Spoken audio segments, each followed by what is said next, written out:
Good morning.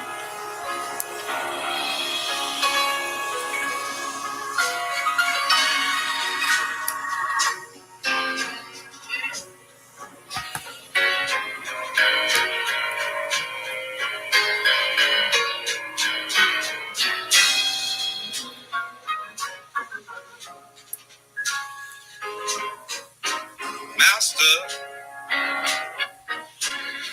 put your bed is raging. Oh, the pillows are tossing high.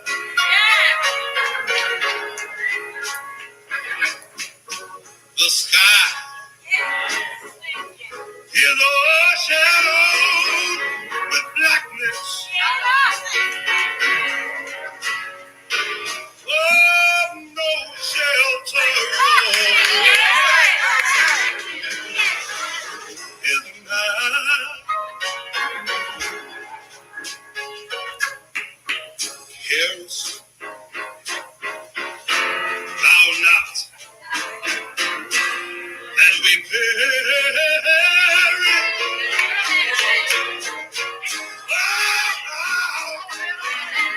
And thou liest asleep. It seems like each moment so madly is threatening. Oh, a brave in the every deep. Get up, Jesus, because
the winds and the waves,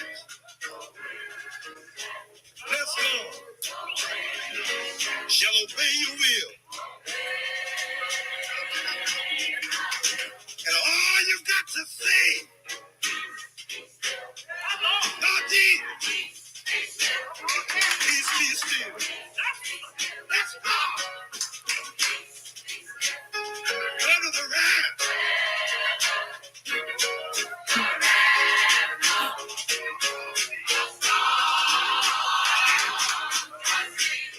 Even on me.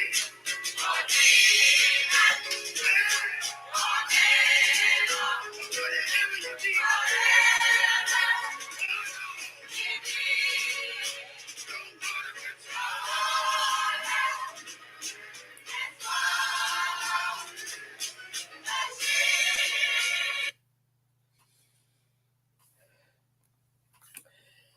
Peace, be still.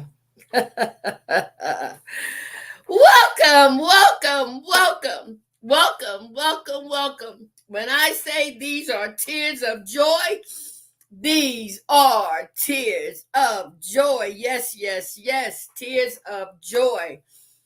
Welcome to the Free to Hope Conversation with Edwina B. That's me, y'all. Miss Cuckoo for Cocoa Pops. Yes, yes, yes.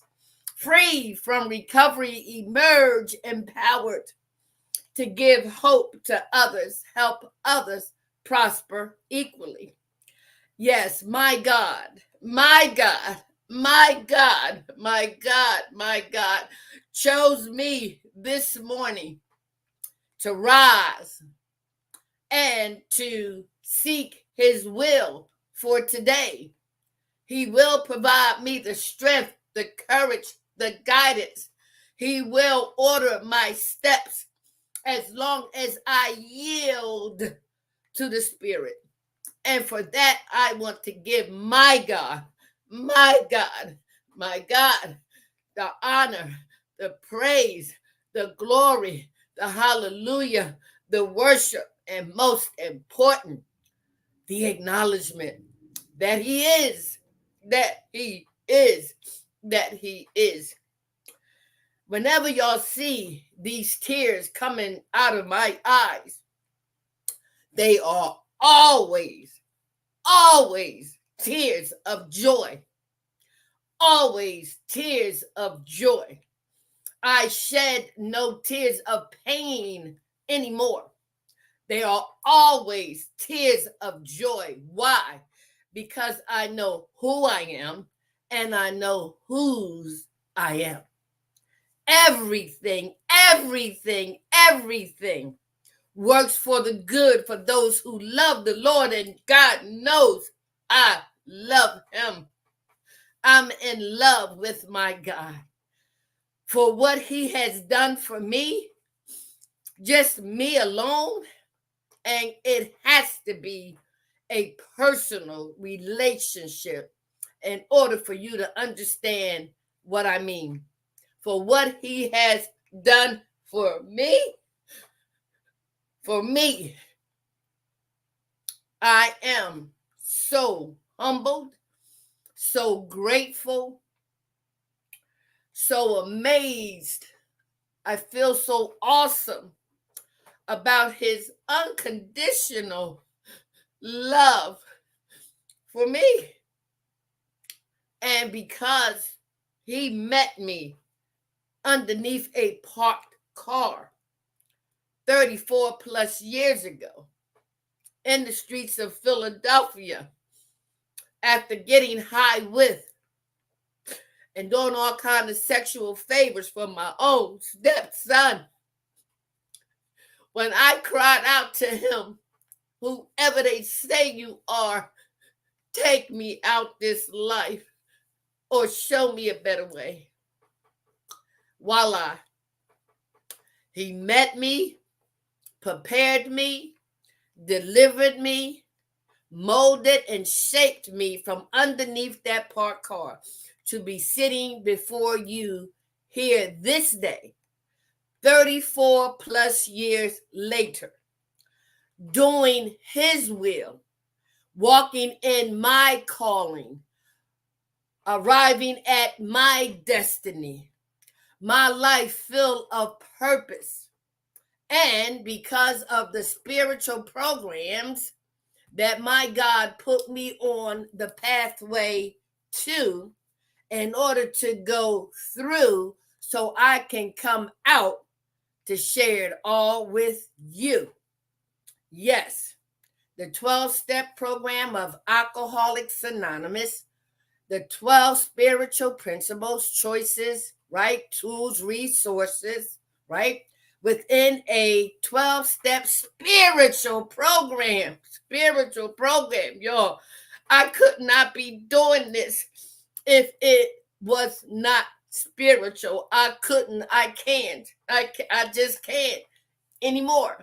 Now that I know that I am spirit, that I have God's spirit within me that's been there all the time in the same vessel that the enemy has used, I am so humbled to be able to have my spiritual ears open, my spiritual eyes open, my spiritual heart open, because The Father, the Son, and the Holy Ghost have turned my life around to the point where I apply any and all spiritual principles, tools, and resources to all earthly matters, including the transitions of my loved ones and one day of myself.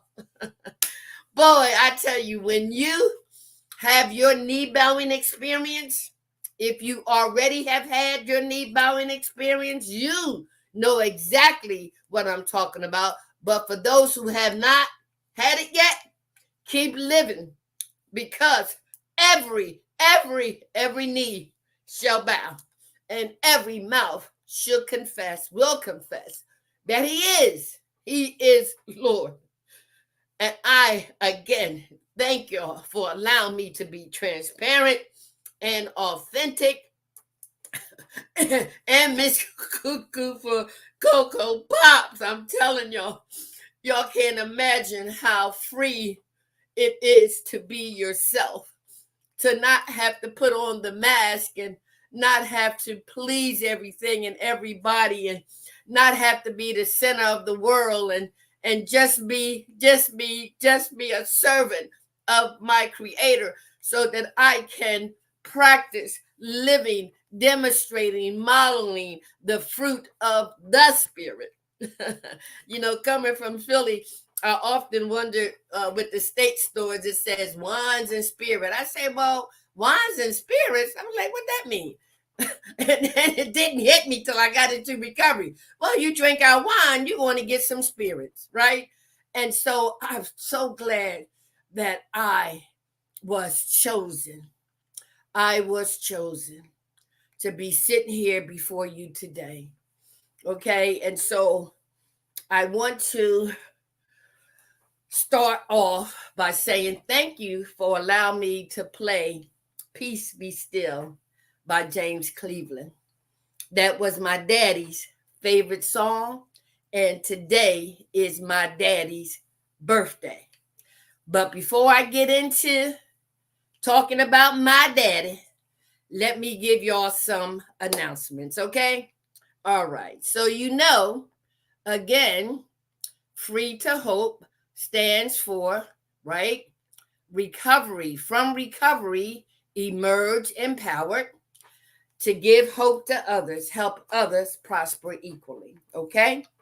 And so the next thing that I want to share with you is an event that is coming up, right, on August the 24th, next Saturday, where the August Quarterly is going to pay tribute to Dr. Benjamin Twin B. Brown. Yes, at the August Quarterly, they are going to give homage to this man, this humbled man, right, who shared most of his life being of service to others, making the positive outshine the negative.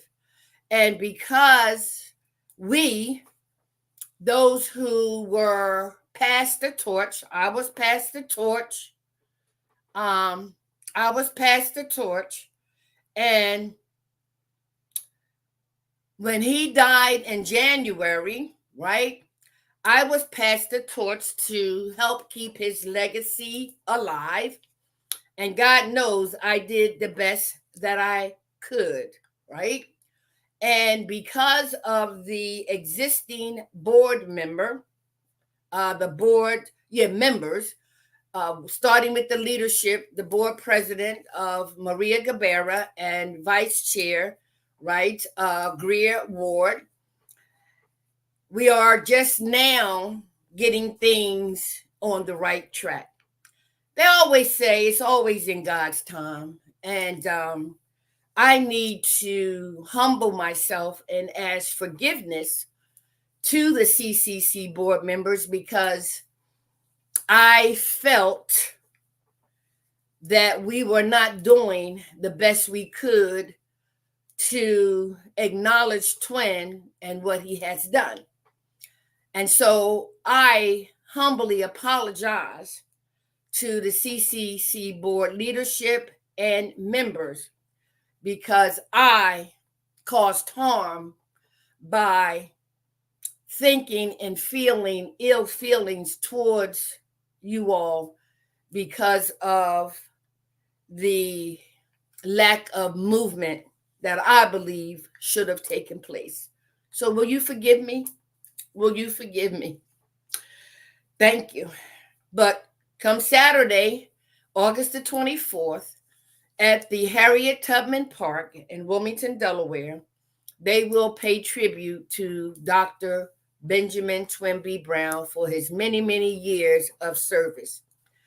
Now that I have been appointed the executive director of CCC, I will be reaching out to the community now that the board and the board leadership is ready to move forward with the information and support of myself and our director of operation, Don Thomas, out of Atlanta, Georgia. Him and his family will be locating here to Wilmington, Delaware, hopefully by the end of the month. And we will be preparing Twins Celebration of Life and the publication of his book, The Legacy of Dr. Benjamin Twimby Brown, that will be in the month of October. And so I want to let you know that as a result of me sitting here before you 33 plus years later, that it was Dr. Benjamin Twimby Brown who yielded to the Spirit, and God chose him to choose me to sit in front of you today to let you know people with co-occurring disorders do recover. Mental illness and substance abuse are no jokes. They are both diseases of the mind, of the spirit. And so, had it not been for Dr. Benjamin Twimby Brown, I would not be here before you this day. So, I am now ready to embrace the process with vigilance, with expedience, with a perpetuation that's unheard of, to make sure that before this year is out, we will pay homage to the man who has given so much to our community over the years, not only in Florida, but in Maryland and Pennsylvania and New Jersey, and definitely here in Delaware, okay? So look forward to information that will be soliciting sponsorships. We will be soliciting contributions for our souvenir booklet. We will be soliciting vendors as well as musical talent so that we can pay homage to this renowned Spirit of God who has given so much. And the event will be free to the public. Oh, yes, yes, yes. The event will be free to the public. We're looking at having a 2-day celebration during the month of October for Twin, a musical night, afternoon in the park, providing the weather sticks, and then Sunday, a phenomenal church service so that everyone who has been touched by Twimby Brown in one way, shape, form, or fashion, with the many years of inspiration, consolation, meditation, and education. Okay? So I am collectively on the run now to make sure Dr. Benjamin Twimby Brown's legacy is kept alive. Okay? That was one announcement. All right. The next announcement I want to make, because I do have a very Where is it? Okay, here it is. All right. A special announcement. Okay. Now, many of you know that the Divine Light Incorporation, right, a nonprofit organization, has just been awarded once again a full license and certificate to operate their outpatient program and their intensive outpatient program within their treatment recovery center. All right. And because of that, and because I have been appointed the program director within the last going on 4 months, I just thank God and I am humbled that I was chosen to help restructure, reorganize, put the fire out so that we, Divine Light, can continue to provide much needed services to those suffering, like myself, mental illness and substance abuse. We are in desperate need right now of a full-time clinical supervisor with benefits, right? Who has a LCSW, has a CADC, and has credentials with existing insurance companies, right? And so we need to fill that position like yesterday. So if you qualify and you have credentials that are similar, please contact me as soon as possible. We are also looking for a part-time IOP counselor, and intensive outpatient counselors provide services to individuals who are coming from treatment, detox, rehab, even out of prison, who still need to be treated for their co-occurring disorders and can only attend during the evenings, during the weekdays, right? So we need a intensive outpatient counselor to work 3 to 4 days weekly to provide that service. We are also in need of part-time house managers. Divine Light has a number of houses throughout the city, and we monitor our houses 24/7 to make sure that the clients who are in our program and who are homeless, right, get the shelter, the food, the support, and the services that they need in order to continue on the road to recovery. All right. So, part-time house managers, we have weekend shifts available, Friday midnight to Saturday noon, Saturday midnight to Sunday noon. If you are interested, please contact me. Last but not least, we have an opening for a part-time driver for late afternoon, early evening, so that those who are in IOP may need transportation services, right, for whatever needs or appointments they may have. So Divine Light awarded another year full certification, full license to operate their outpatient and intensive outpatient treatment recovery center located at 1016 Delaware Avenue, right?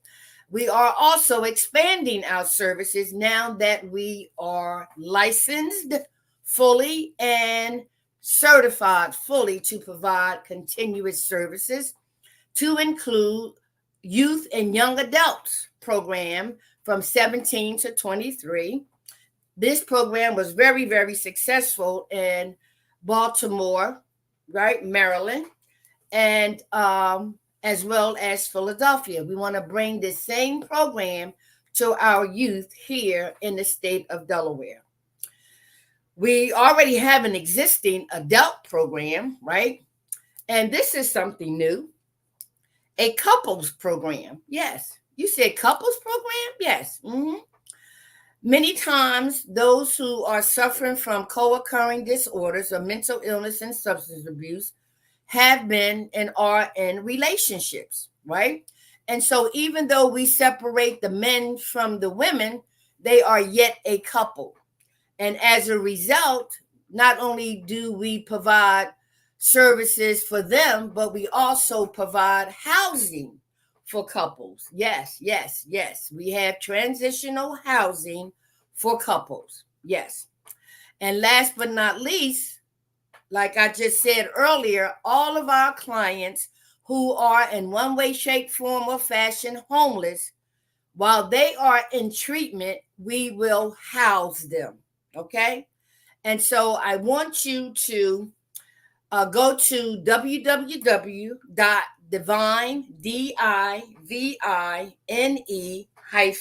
light, to find out more about Divine Light in Delaware, in Maryland, and in Pennsylvania. You can email me your resume at e.bell, Bell, at divine-light.net. Or you can call our office at 302 468 4530. 302 468 4530, or come to our location at 1016 Delaware Avenue. If you are in need of a job, a career, if you are in need of outpatient and intensive outpatient services, call Divine Light. The word divine is enough for me to contact them and for me to be a part of this awesome, awesome program headed by no other than Mrs. Sakina Dean Johnson and her husband, Mr. Dwight Johnson, and our recently hired regional director, Miss Cecilia Velasquez, right? And so with I at the helm, along with my executive staff, we invite you to come and be a part of this awesome movement to save lives one day, 1 minute, 1 hour at a time. It's easy to stop, but our goal is to stay stopped and to share with you spiritual principles, tools, and resources that will help you not only stay sober, right, but also to help another alcoholic achieve sobriety. I had no idea that what I went through was destined for me to go through. My God that I reached out to, I had no idea he would prepare me for tasks such as this. But I must say, being of service to others is the best thing that could have ever happened to me. As long as I do two things that my God required in this field that will more or less affect others, because all human beings are ill to some extent. All human beings can benefit from a 12-step spiritual program. I am honored, I am humbled to have been chosen. Your grace and mercy brought me through.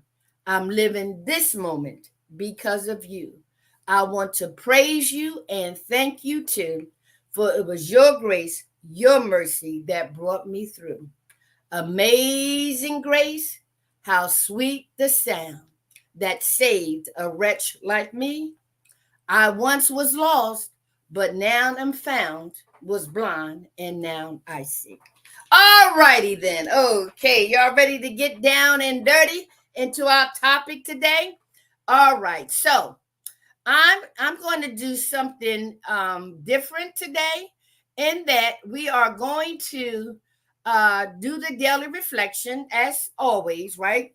Let me take a drink of coffee, and Then I'm going to relate my father's life as an example of this particular topic I had dropped out. Okay, so let's read the topic for the day. It says, we might next ask ourselves what we mean when we say that we have harmed other people. What kinds of harm do people do one another anyway? To define the word harm in a practical way, we might call it the result of instincts in collision, which cause physical, mental, emotional, or spiritual damage to people. This is from the 12 Steps and 12 Traditions off of page 80. The person in recovery shares their experience. It says, I had been to 8-step meetings, always thinking, I really haven't harmed many people, mostly myself. But the time came when I wrote my list out, and it was not as short as I thought it would be. I either liked you, disliked you, or needed something from you. It was that simple. People hadn't done what I wanted them to do, and intimate relationships were out of hand because of my partner's unreasonable demands. Were the sins of omission? Were these sins of omission? Because of my drinking, I had dropped out, never sending cards, returning calls, being there for other people, or taking part in their lives. What a grace it has been to look at these relationships, to make my inventories in quiet, alone with the God of my understanding, and to go forth daily with the willingness to be honest and forthright in my relationships. Wow, wow, wow. Now, many of you know I dissect these readings. Okay, so I had dropped out, right? Many of you know we're on step 8, where we are making a list of those we have harmed in one way, shape, form, or fashion. And we identified 3 columns: those I am willing to make amends to, those I might make amends to, and those I will never make amends to. Okay. And so we know that it also includes organizations, IRS, the credit cards, our jobs, our employers. Okay. Any person or any institution that we have caused harm in any way, shape, form, or fashion, we need to make that wrong right. And we do it by identifying them on a list, describing the situation, the part that we played in it, and what type of amends needs to be made, whether indirect or direct amends. Okay. So this morning, because it's my daddy's birthday, I want to share my daddy's life with you in terms of this topic. I had dropped out. All right, so let's take a look. It says we might next ask ourselves what we mean when we say that we have harmed other people. Okay. If my father was still alive and he was in recovery and he made this list, right? He would have to ask himself what harm, right, I might have caused others. And because of the relationship I had with my dad, I know more about him than my other siblings, because I'm in recovery and I know what it means to try to understand than to be understood. So if my father was to make this list, right, he would first put his name on the list, right? Now, this is if he's in recovery, right? and he understands steps 1 through 7. But let's just say we don't think about ourselves immediately. We automatically think about others we have harmed, right? And so my dad would have to put my mother on the list, his children on the list, his mother on the list, his father on the list, his siblings on the list, right? In one way, shape, form, or fashion, he would have to start, I believe, with my mother until such time he recognized that he needed to be first on the list. And so my father, and if you have a father, and if your father is alive and or dead, it's still not too late to do this summary or evaluation of him. Okay, so my dad married my mother when he was 17 and she was 15, and it was a shotgun wedding. So they were teenage parents. By the time they were 22 and 24, they had 6 children, and the last 4 was 10 months to a year apart, okay? And as a result of what I later found out in talking with my dad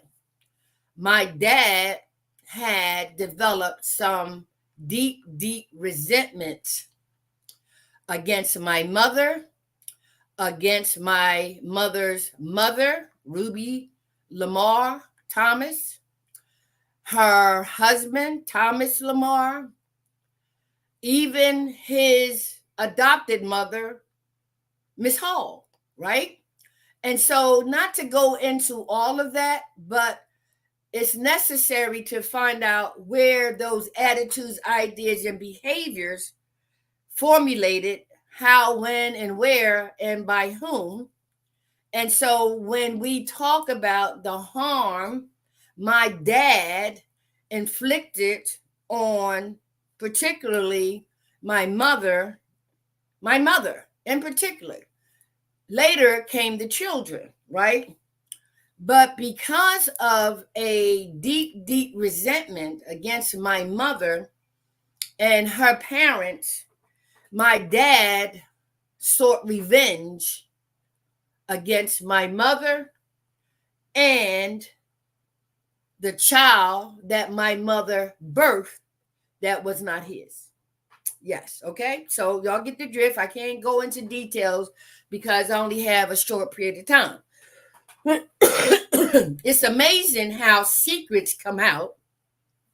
And it's amazing how when you are a young person and you are forced to marry because y'all were teenagers sneaking around and whatnot, and your parents are from the South, and you have those who migrated to the North, they have different standards and whatnot in those times, the early 1930s and whatnot, okay?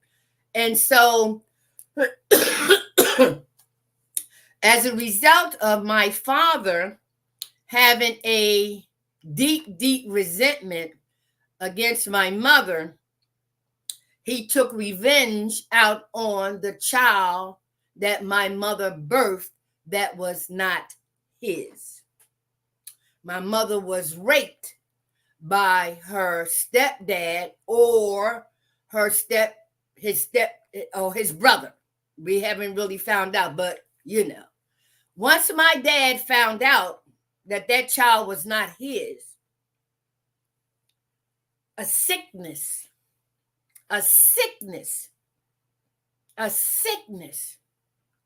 began to be seated in his mind. Mm-hmm. And because of that sickness, that seed began to grow. That seed began to plant. That seed began to cultivate, right? Right? A plan.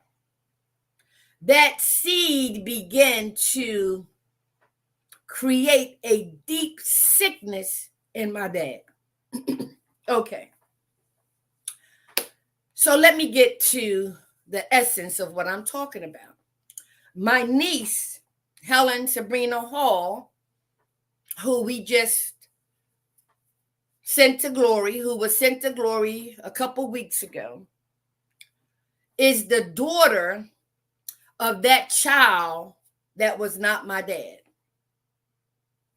The sickness that my dad inflicted on my sister Deborah Jean Hall produced my niece slash sister. Yes.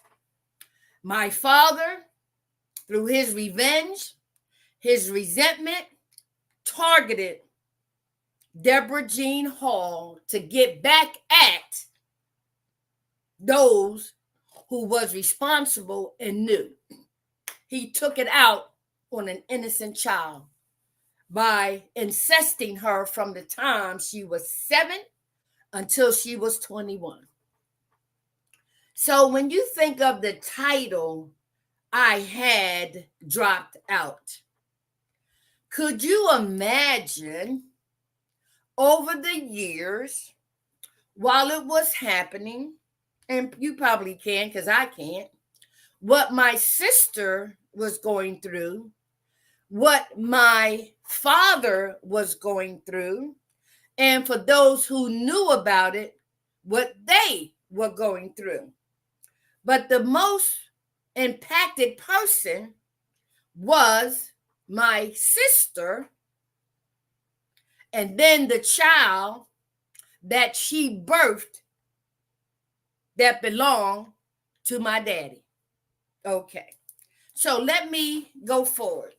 So my dad, bless his heart, was an individual, right? He was an individual who you can see, wait a minute, who you can see where you are. Come on, daddy. Come on, daddy.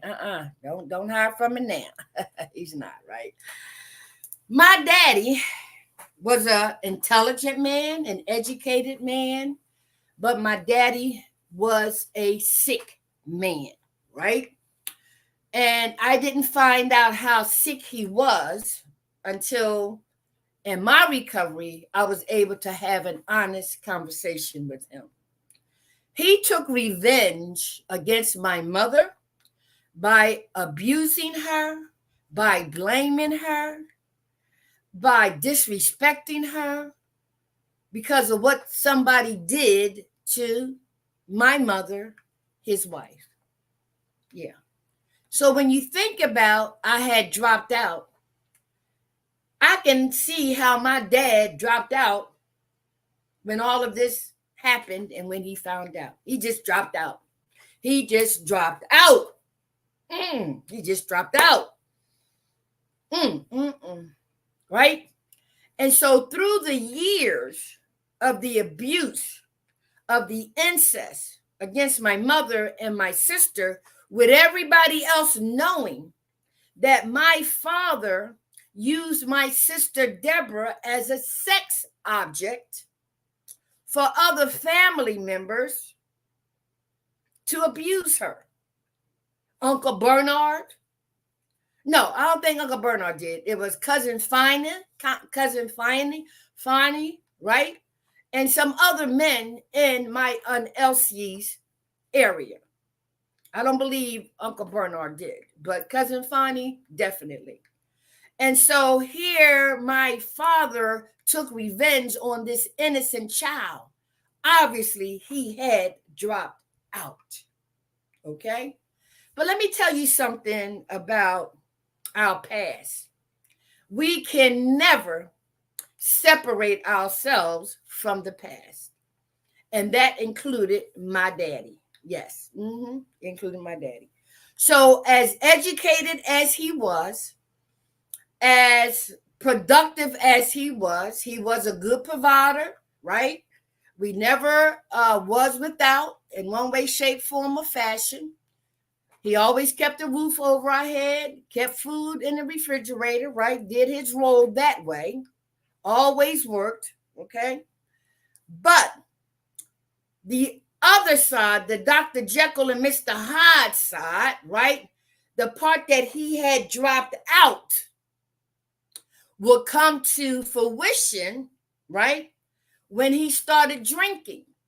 And you can almost imagine with somebody doing these things to an innocent child day after day, year after year, from the time she was 7 till she was 21.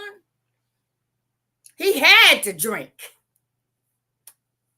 Yes, he may have been a functioning alcoholic, but the sickness that he endured as a result of the decisions he made based on what happened, what he thought happened, what went wrong, he sought out revenge and he sought relief from the bottle. So I can only imagine when my father had been drinking that he somehow would get Deborah, take her somewhere, I don't know, in the basement, I don't know. That he would somehow come in and start whooping on my mama's behind. Yes. That he had to have dropped out. For him to deal with that sickness, knowing what he did, knowing what he had been doing, he had to have dropped out. And it's one thing that I want to share with you as a result of me still loving my dad. I love my daddy. I love my daddy. I love my daddy. I love my daddy.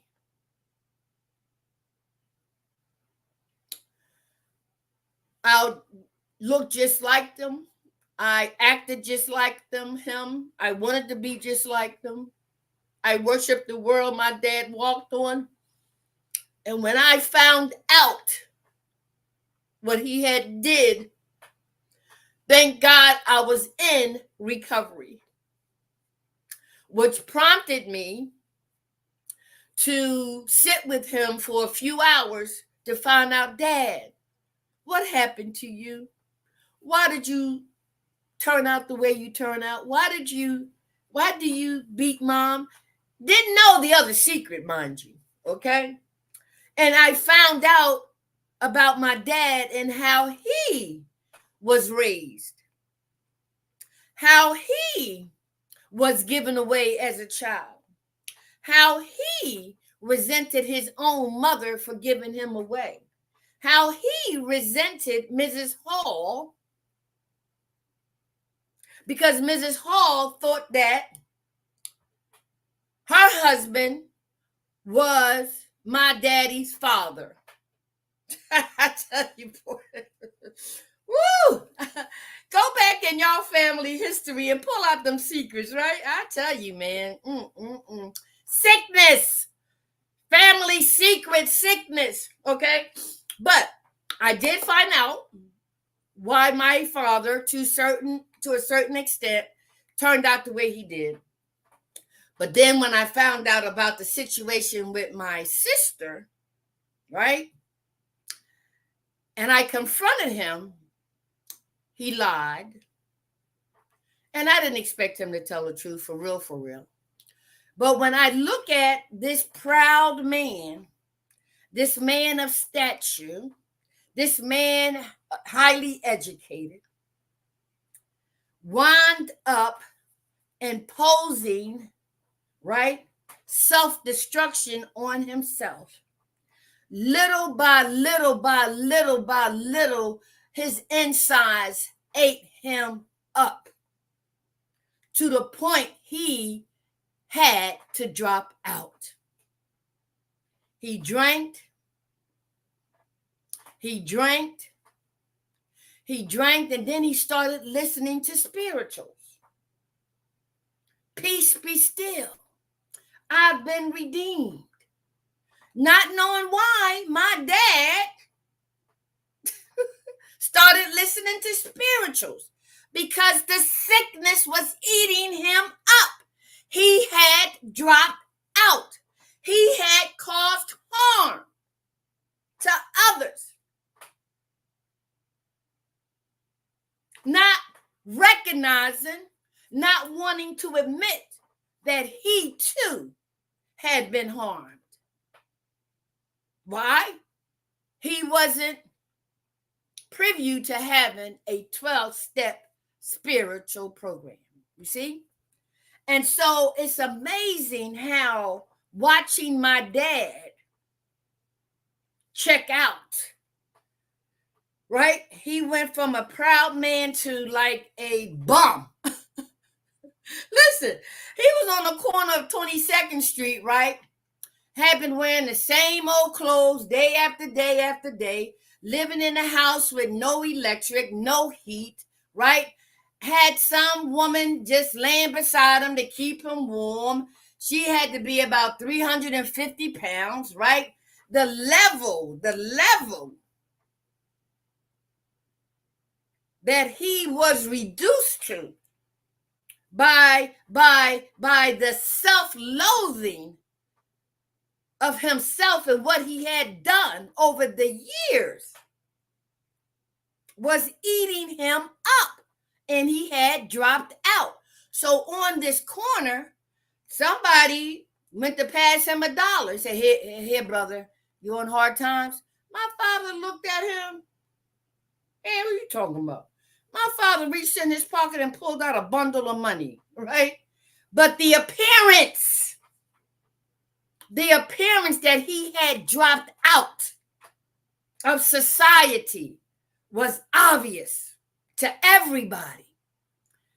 Those who knew him could not fathom how this man, who was very prideful, very educated, very egotistical, really, right, could come down to a level of looking like a bum, living like a hermit, right? Mean and nasty. Could you imagine? But guess what? In closing,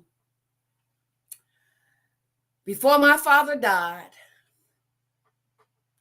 he was able to seek and ask forgiveness from my mother and from my sister. I don't believe he did it to his daughter, Helen Sabrina Hall, because she didn't find out till years later, right? But he was able to ask for forgiveness. And my mom and my sister forgave my dad. So when we talk about the topic today, right? I had dropped out. Let me read it again before I close.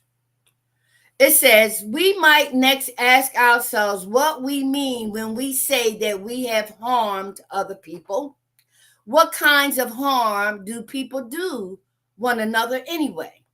To define the word harm in a practical way, we might call it the result of instincts in collision, which cause physical, mental, emotional, or spiritual damage to people. My mom, my sister, and even my dad were damaged. The person in recovery says, I have been to 8-step meetings, always thinking, I really haven't harmed many people, mostly myself. Well, that was the reverse for my dad until years later. But the time came when I wrote my list, and I wish he could have, and it was not as short as I thought it would be. I either liked you, disliked you, or needed something from you. It was that simple. My dad was not an affectionate man. I grew up believing that if you abused me, you loved me because you would show me affection afterwards. That's how he treated us, particularly my mother, right?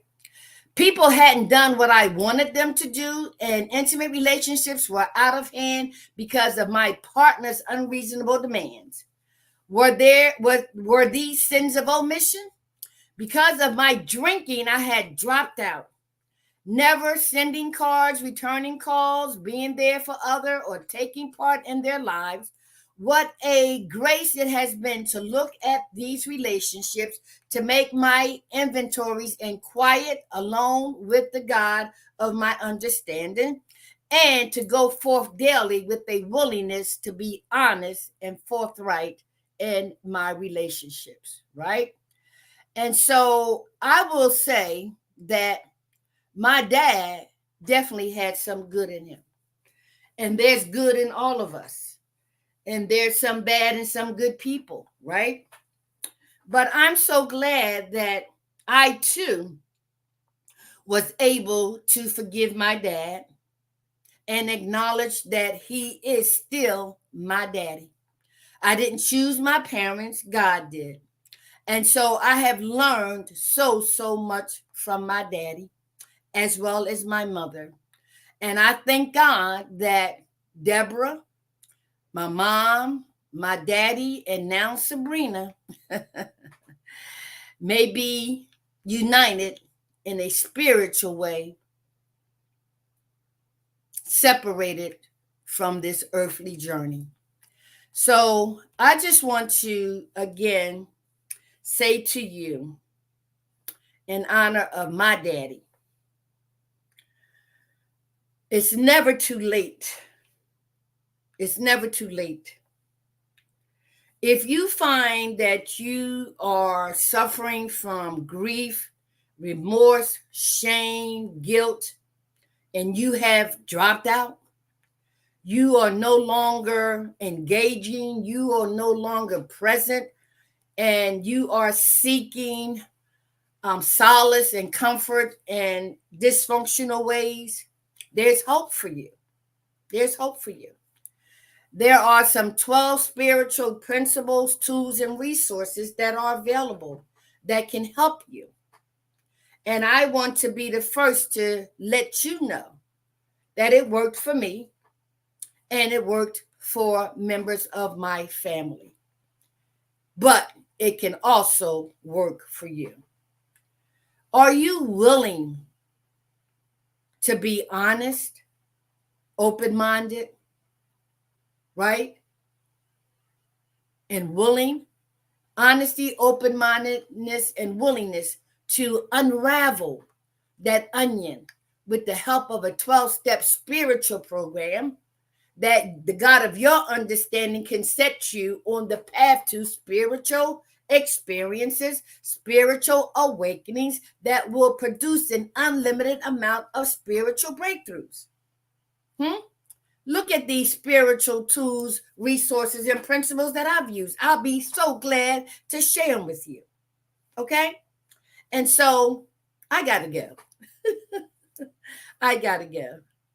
I just want to say thank you all for allowing me to share my life with you. And that if it's God's will that you and I are rejoined tomorrow, I'll be here. And if it's God's will, you will be too. Today, be kind to someone. Be of service to someone. Make your amends where you can. Be willing to repair the wrong you have done by doing the right thing now, directly or indirectly. There's nothing like spiritual freedom. From recovery, I have emerged empowered, only to give hope to others, help others prosper equally. Be blessed.